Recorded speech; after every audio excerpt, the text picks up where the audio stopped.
여러분 안녕하십니까? 네, 안녕하시군요.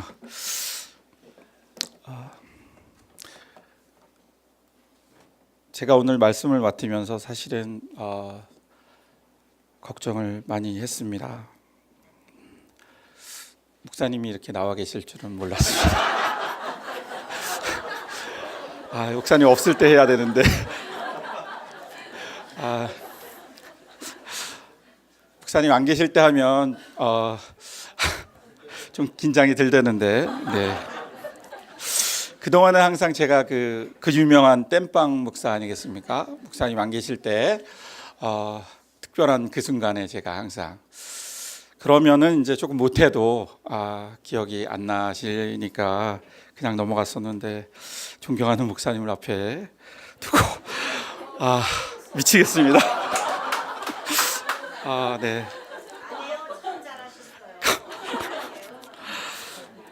특별히 오늘 본문은 사실은 예전에 그 우리 목사님께서 하셨던 본문입니다. 그래서 더 두렵고 떨립니다.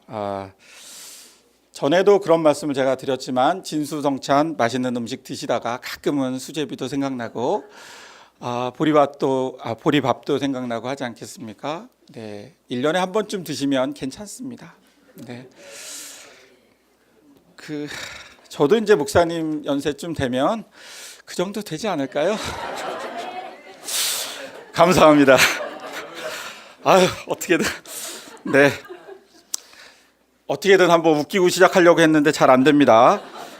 요한복음의 처음 시작이 물 이야기로 나옵니다. 여러분, 물 이야기 아십니까? 어떤 물이냐 하면요, 이런 물입니다. 이런 물을 제가 갑자기 목이 말라져서, 보신 분 계시겠지만 제가 그 성가대 찬양하는 동안 계속 물만 마셨습니다. 어찌나 두렵고 떨리는지. 제가 설교를 한 100번은 더 했겠죠. 한 1000번쯤 했을라나? 엄청 많이 했는데 그럴 때마다, 앞에 설 때마다 떨립니다. 준비할 때는 하나도 안 떨리는데, 네, 하여튼 요한복음은 물 이야기로 시작합니다. 그래서 요한복음 1장에는 세례 요한이 물로 세례를 주는 장면이 나옵니다. 2장에는 우리 교인들이 좋아하시는 예수께서 물로 포도주를 만드시죠. 3장에는 니고데모에게 거듭남에 대해서 이야기하시면서 물과 성령으로 거듭나라고 이렇게 말씀하십니다. 4장에는 오늘 우리가 본문으로 삼은 수가성의 야곱의 우물 이야기가 나옵니다. 5장에는 베데스다 연못 물가에서 기다리고 있다가 환자들이 그 물에 들어가려고 하는 그런 물에 관한 이야기가 5장에 걸쳐서 나옵니다.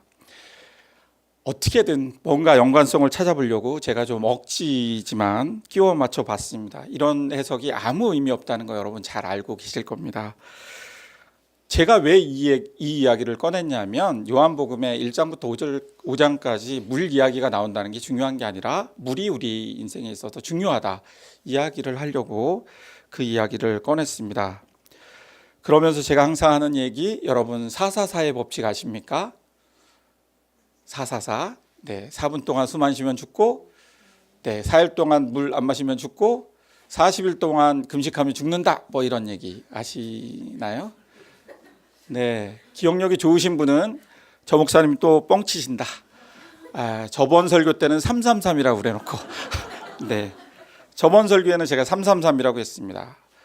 3분 동안 숨 안 쉬면 위험하고 3일 동안 물 안 마시면 곧 죽을 것 같고 30일 금식하면 대충 죽는다, 뭐 그런 얘기입니다. 진짜 444는 정말 원래는 444예요. 그래서 죽을 사자 뭐 이러면서 가르쳤던 그런 이야기입니다.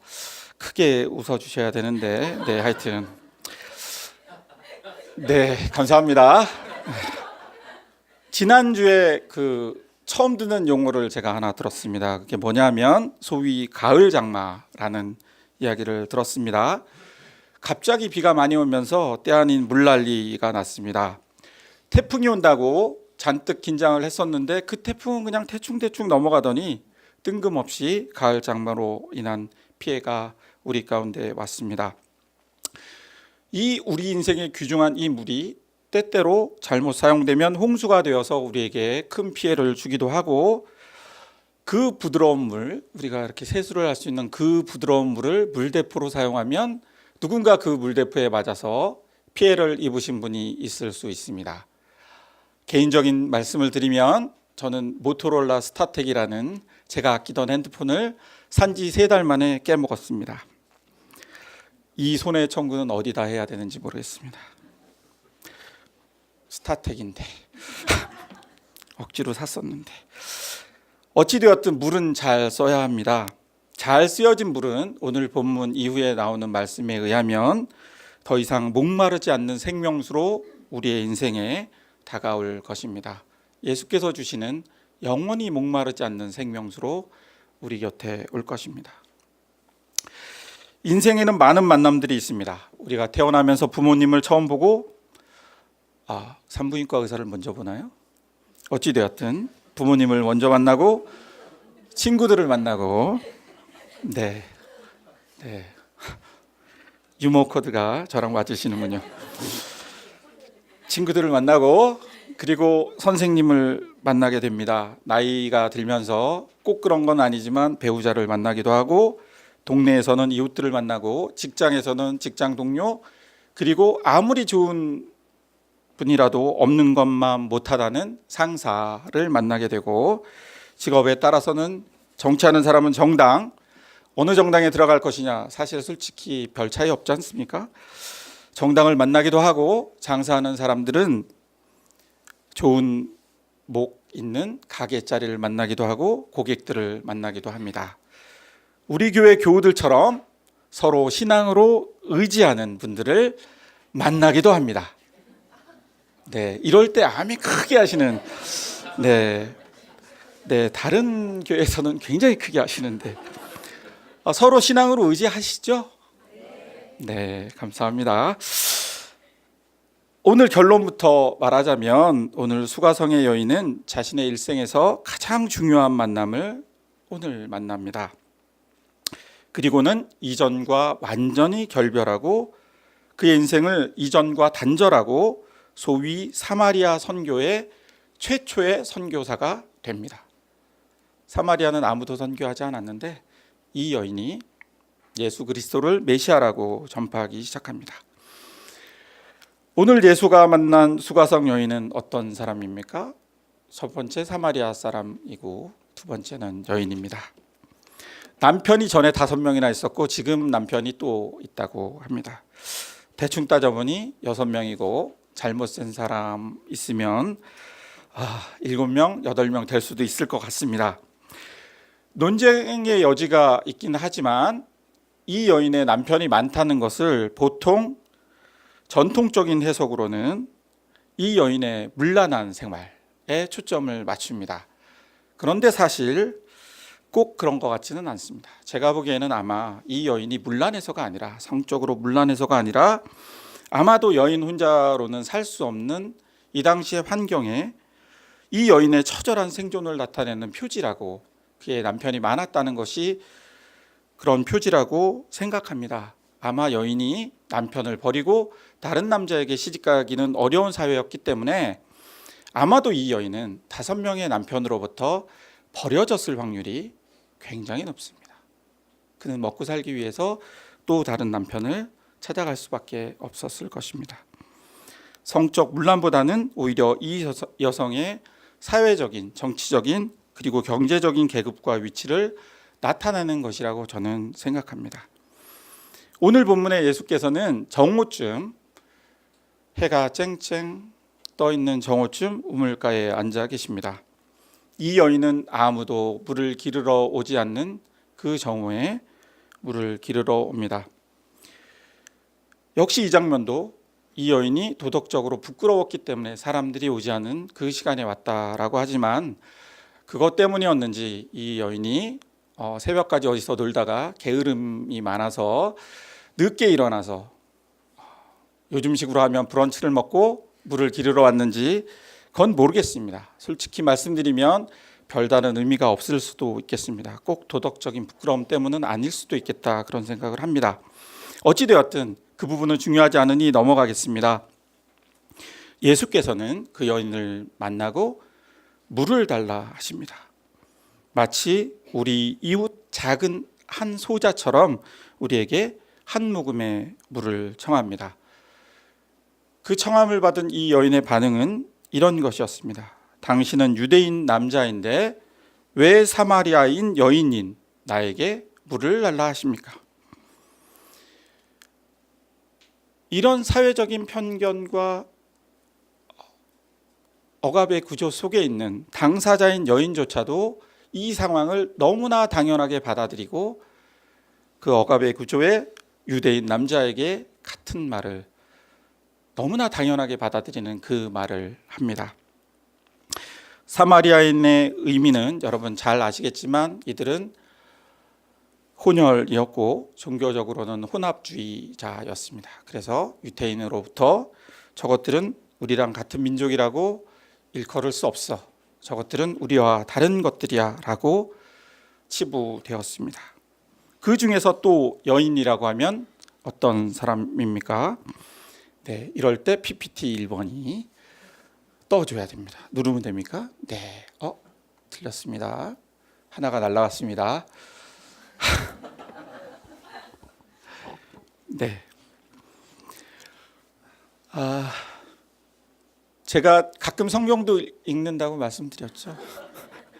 성경 말씀을 제가 넣었더니 어떻게 알아보고 빠졌습니다. 네, 이제 하면 된답니다. 잘 안 되는군요. 편집해 주십시오. 네, 어떡하죠? 그렇군요. 눌러 주십시오. 이겁니다. 성경에 보면요, 사람의 숫자를 세는 장면이 나옵니다. 어떤 장면입니까?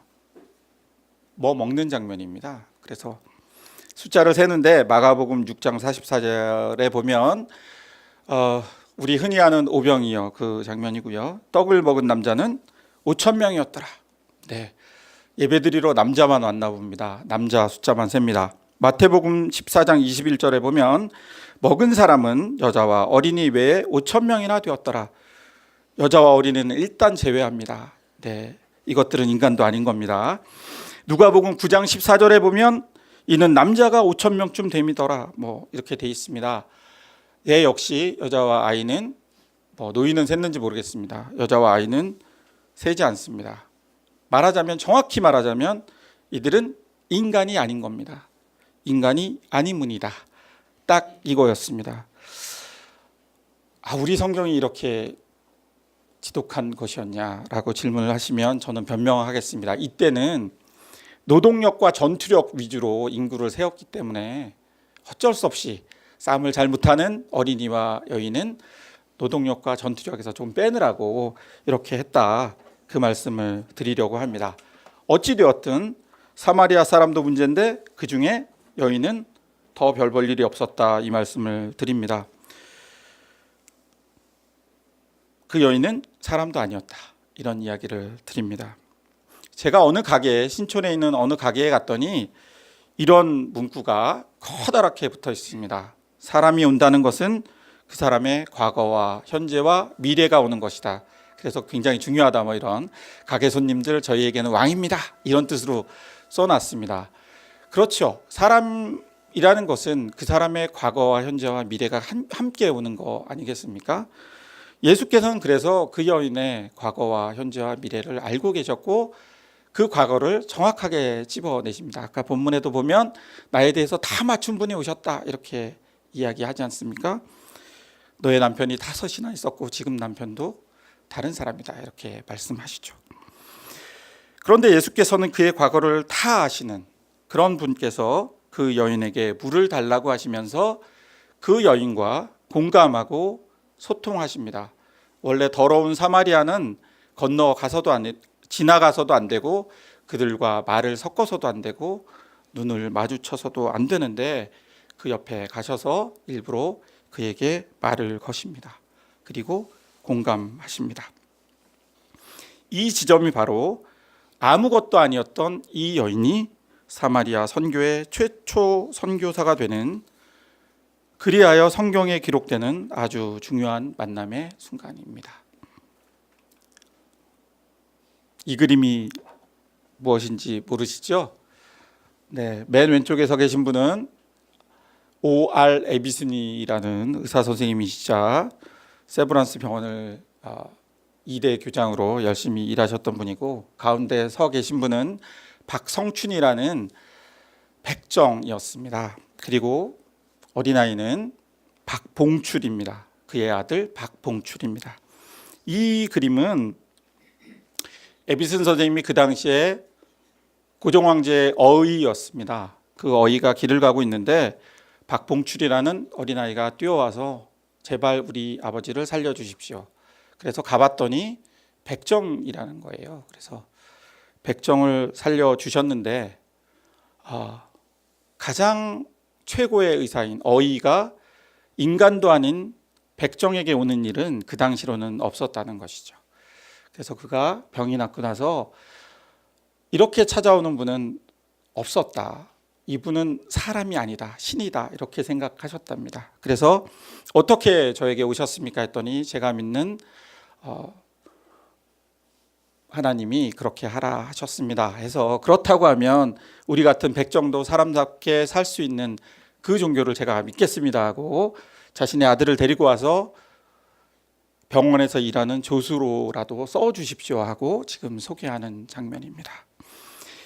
사람도 아닌 백정이 사람이 되는 그 순간이 에비슨이라는 분이 박성춘이라는 백정을 만나는 장면이었습니다. 그래서 그 박봉출은 이제 병원에서 조수를 하다가 1908년에 최초로 세브란스 병원을 졸업하고 최초의 서양 의사 면허 7인 중에 한 명으로 졸업합니다. 그리고 의사가 되었습니다. 그리고 이름도 바꿉니다. 박봉출에서 박서양으로. 서양 사람들 만나서 그랬는지 모르지만 박서양으로 바꿉니다. 아까 그 박성춘이라는 아버지는 후에 인사동에 지금도 있는 승동교회 장로님이 되셨고, 백정과 같은 교회에 다닐 수 없다고 양반들은 다 다른 교회로 새로 개척해 나갔다가 다시 통합해서 현재 승동교회가 되었습니다. 이 박서양과 박성춘은 일제시대 우리나라의 독립운동을 위해 열심히 일하셨습니다. 그리고 박서양은 몽골에서 순교한 것으로 되어 있습니다. 요한복음 8장에 보면 가늠하다 잡혀온 여인이 있습니다. 구절이 쭉 있죠. 예수께 말하되 선생이여 이 여자가 가늠하다 현장에서 잡혔나이다. 현장에서 잡힌 가늠한 여인은 돌로 쳐 죽이게 되어 있죠. 그래서 이렇게 이야기합니다. 모세는 율법에 이러한 여자를 돌로 치라 하셨는데 당신은 어떻게 하시겠습니까? 잘 아시지만 예수께서는 너희 중에 죄 없는 자가 먼저 돌로 치라. 어떻게 됐습니까? 양심에 찔리니까 하나둘 들었던 돌이 무거워서 그랬는지 내려놓고 뿔뿔이 흩어져 버립니다. 그리고 나서 예수께서 이렇게 말씀하시죠. 나도 너를 정죄치 아니하노니 가서 다시는 죄를 범하지 마라. 저는 이 장면에서 이런 것을 봅니다. 긍휼과 용서, 죄 지은 그 죄인에게 대한 공감, 왜 그가 죄를 지을 수밖에 없었는지에 대한 공감을 보여준다고 생각합니다. 예수의 이런 공감 능력이 오늘 수가성 여인을 새로운 사람으로, 완전히 다른 사람으로 바꾸게 한 것이 아닌가 생각합니다. 요즘 큰 일이 있었습니다. 방북하겠다고 했던 미국의 굉장히 높으신 그분이 방북을 취소했습니다. 그래서 세상이 다시 흉흉해지고 있습니다. 그래서 생각나는 사람 누굽니까? 이런 사람입니다.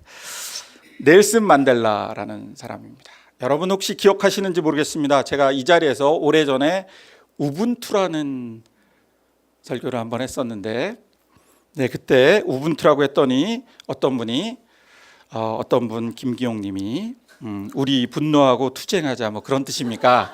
그래서 우분투 이런 뜻입니까? 아니라고 제가 이야기했습니다. 아프리카 반투어, 아프리카에서 흔히 쓰는 말로 우리 다 함께 살아야만 합니다. 뭐 이런 뜻이고, 자비의 실천 이런 뜻이고, 당신이 없으면 나도 없습니다. 뭐 이런 그런 뜻이라고 이야기했습니다. 혹시 기억 잘 나십니까? 기대에 어긋났습니다. 기억 잘 안 나면 다음에 그대로 들고 와서 한 번 더 재탕하려고 했는데 다른 데서 쓰도록 하겠습니다. 어쨌든 오늘 이 넬슨 만델라는 27년간 감옥 생활을 합니다. 사실 별다른 죄를 짓지 않았지만 27년간 감옥 생활을 하고 1990년 출소합니다. 그리고 출소하게 되었을 때는 나라의 지형이, 정치적 지형이 많이 바뀌었죠. 출소하자마자 저 같으면, 우리 분노하고 투쟁하자 이렇게 생각하는 저 같으면 이제 무장봉기를 일으켜 저 백인들의 나라를 뒤집어 우리 흑인들의 나라를 만들자 라고 했을 것 같은데, 그가 처음 한 말은 무기를 바다에 버리자라는 것이었습니다. 그리고 그는 실제로 이 말을 하면서 그렇게 행동해서 평화를 얻었습니다. 그래서 1993년 노벨 평화상을 받았고 1994년 대통령에 취임합니다. 흑인 최초의 대통령이 되면서 그는 부통령으로 백인을 등용합니다. 이런 탕평 정책을 펴면서 아주 훌륭하게 잘 평화를 펼쳤던 대통령으로 우리 곁에 남아 있습니다. 2013년 그가 소천하였을 때 많은 사람들이 가슴 아파했습니다.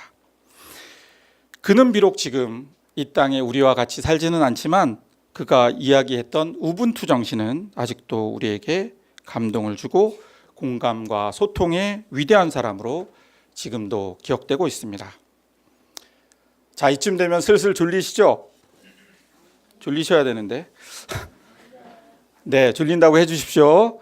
졸릴 때 제가 어떤 얘기를 하려고 합니다. 여러분 혹시 야구 좋아하십니까? 네, 저는 야구 무지 좋아해서 한때는 야구 전문 기자가 되어도 되겠다 그런 생각도 했습니다. 제가 응원하는 팀은 삼성 라이온스인데 되게 의외시죠? 네, 제가 지금까지 삼성 제품 중에 유일하게 쓰는 제품이 삼성 라이온스입니다. 축구단도 싫어합니다. 오로지 삼성 라이온스만 좋아하는데, 어저께 혹시 아시안 게임 결승전 보셨습니까? 네, 그렇게 욕먹던 그 사람들이 결국 우승은 했습니다. 3대0으로. 제가 오늘 야구 얘기를 하려고 그럽니다. 2015년 당시, 지금은 다른 곳으로 옮긴 선수인데 미국 메이저리그에 클리브랜드 인디언스라는 팀이 있습니다. 우승은 그렇게 많이 못한 팀 중에 하나인데, 거기에 유틸리티 내야수라는 것은 3루수도 보다가 2루수도 보다가 뭐 유격수도 보다가 이렇게 아주 다양하게 쓰일 수 있는, 전문 용어로 쓰면 파이브 툴스라고, 그러니까 달리기도 잘하고 타격도 좋고 수비도 좋고 뭐 이런 선수입니다. 주루도 잘하고 거기다가 인간성까지 좋으면 6개 뭐 이렇게 갈지 모르겠습니다. 하여튼 그런 유틸리티 내야수 마이크 아빌레스라는 선수가 있었습니다. 짜잔, 바로 이 선수인데 가족 사진입니다. 단란한 가족 사진이죠. 네, 아름다운 설마 애인은 아니겠죠? 아름다운 부인과 쌍둥이 딸을 두고 있는 아주 그 당시 촉망받는 아주 훌륭한 내야수였습니다. 이 사람은 아주 빠른 발과 정확한 타격 그리고 정확한 송구, 그런 대단한 능력을 주전 유격수였습니다. 그런데 어느 날 갑자기 그 잘 치던 타자가 헤매기 시작합니다. 그리고 갑자기 이번 야구팀의 오지환처럼 실책 1위에 등극합니다. 갑자기 이 사람이 이렇게 슬럼프에 빠지니까 구단주가 부릅니다. 도대체 무슨 일 있습니까? 그랬더니 그가 고백합니다. 자신의 쌍둥이 딸 중에 한 명이 백혈병에 걸렸는데 그가 이제 항암 치료를 받고 하는데 자꾸 이 딸이 아빠만 찾습니다. 네, 이래서 딸 가지신 분들은 행복한 줄 아셔야 됩니다. 항암 중에 엄마가 아니라 유독 아빠만 찾습니다. 그런데 이제 꽤 멀리 떨어진 그 암 전문 병원에 있기 때문에 자기가 가지 못해서 자꾸 마음이 쓰이기 때문에 공이 보이겠습니까? 공이 날라오면 그게 잘 잡히겠습니까? 그런 이야기를 합니다. 그러니까 그런 사정을 듣고는 이 구단주가 시즌 중에 메이저리그 시즌을 하는 중에 열흘간의 휴가를 줍니다. 야구를 잘 아시는 분은 주전 선수가 갑자기 열흘을 빠진다는 것은 그 팀에 상당한 타격이라는 것을 아실 수 있을 겁니다. 그 선수가 있었으면 이길 수 있는 경기가 적어도 한두 경기는 있기 때문에 한두 경기 때문에 포스트 시즌에 나가기도 하고 못 나가기도 합니다. 그런데 열흘간의 휴가를 줍니다. 가족이 가장 중요하지 하고 열흘간의 휴가를 줍니다. 그는 그래서 자신의 딸에게 달려갑니다. 그 딸은 이름이 써 있나요? 아드리아나라는 딸이었는데 둘 중에 가운데 있는 친구입니다.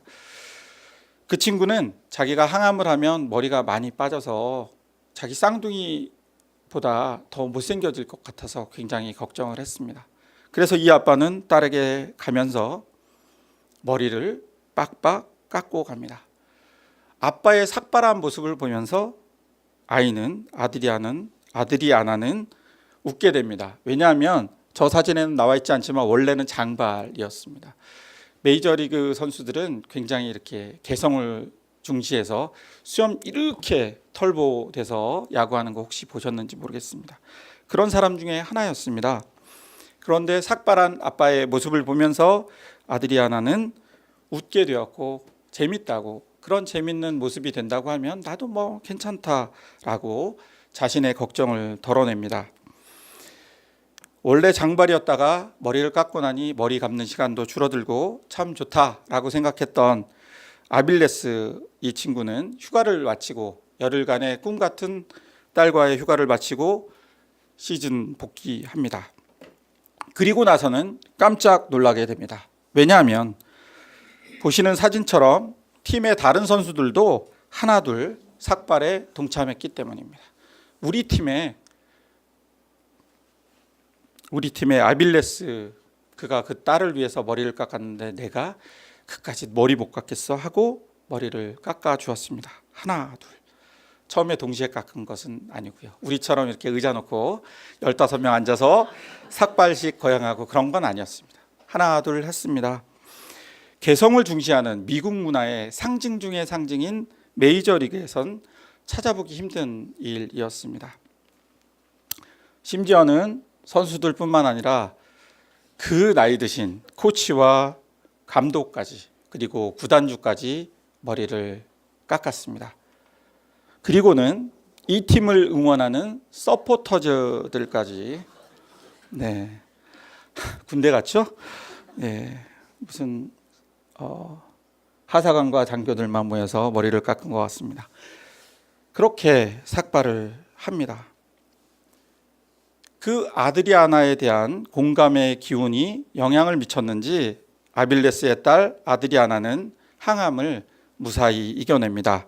그리고는 아빠를 비롯한 모든 클리브랜드 인디언스 선수들, 그리고 코치, 감독, 구단주, 응원단들이 자기와 똑같이 머리가 하나도 없는 그런 모양으로 삭발해서 앉아있는 가운데 상징적인 뉴욕 양키즈와의 경기에서 시구자로 나서서는 저렇게 보시면 머리에 두건을 하고 있습니다. 머리가 하나도 없죠. 그리고 나서는 성공적인 시구를 합니다. 성공적인 시구란 포수까지 공이 굴러갔다는 뜻이죠. 네, 꽤 건강하다 아직은, 그런 것입니다. 아픈 아이를 둔 나와는 별로 상관없는 스포츠 스타에 대한 많은 사람들의 공감이 어쩌면 아빌레스의 딸, 쌍둥이 딸 아드리아나에게는 어쩌면 그 인생에 가장 중요한, 자기와 똑같은 머리 모양을 한 수백 명의 사람이 있는 가운데 공을 던져본 경험은 그 인생의 가장 중요한 순간이 되었을 수 있었을 것 같습니다. 타인에 대한 배려와 관심, 공감을 보여주신 예수님을 만났을 때 수가성 여인은 이름 없는 사마리아의 한 사람 중에서, 그 수많은 여인들 중에서 하나가 아니라 드디어 사마리아 선교사가 되었습니다. 최초의 사마리아 선교사가 되었습니다. 이 시를 이렇게 인용하는 게 맞는 건지는 모르겠습니다. 나중에 국문학 전공하신 분들은 제가 틀렸으면 이야기해 주십시오. 내가 그의 이름을 불러주었을 때 그는 나에게 와서 꽃이 되었다. 이게 이렇게 쓰는지는 잘 모르겠습니다. 오늘 우리 주님은 우리에게 이렇게 말씀하십니다. 내가 세상에서 먼저 그 길을 걸어가서 모범을 보였으니 나를 따르는 자는 내가 한 것과 똑같이 실천하라고 우리에게 말씀하십니다. 예수님 명령 따라, 우리 하나님 명령 따라 공감하고 소통하며 살아가는 우리 모두가 되기를 주님의 이름으로 바랍니다. 이제 침묵으로 주신 은혜 기억하겠습니다.